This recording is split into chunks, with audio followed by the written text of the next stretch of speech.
Bonjour, donc ce soir on est à Bruxelles et je vais vous faire découvrir ce qu'était l'épreuve des championnats du monde de coursier à vélo, l'épreuve de Tracksten de l'été dernier, voilà, dans les locaux de d'Oshrush chez François, où on est plusieurs fixés et où on va pouvoir vous montrer tout ça en images. Allez, c'est parti, let's go. Chaud pour l'épreuve François? Toujours chaud moi. Chaud pour l'épreuve? À fond. Chaud pour l'épreuve mec? Quelle épreuve? T'es chaud pour l'épreuve mec? Ouais, je suis plus chaud. Chaud pour l'épreuve? Ouais, chaud. On va faire ça bien.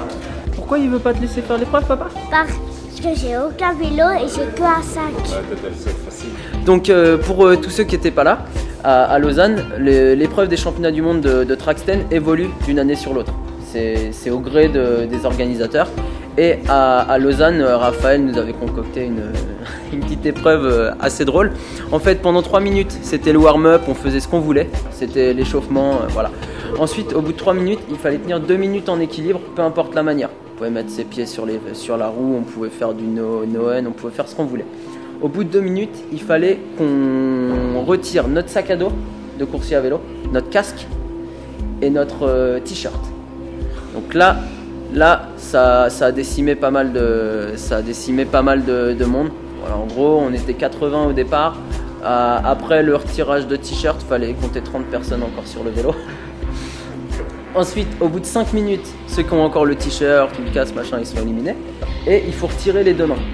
Voilà. Donc à partir de ce moment-là, on met plus des petits coups de doigts pour redonner l'angle au guidon. Ou voilà.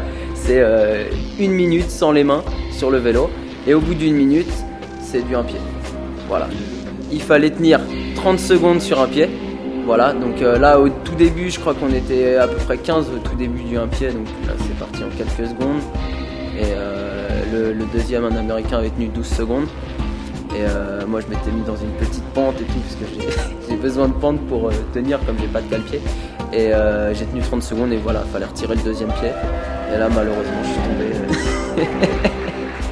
Voilà ce qui m'a valu d'être champion du monde de Tracksten l'été dernier à Lausanne. La prochaine fois, tu peux faire sans les pieds et sans les mains.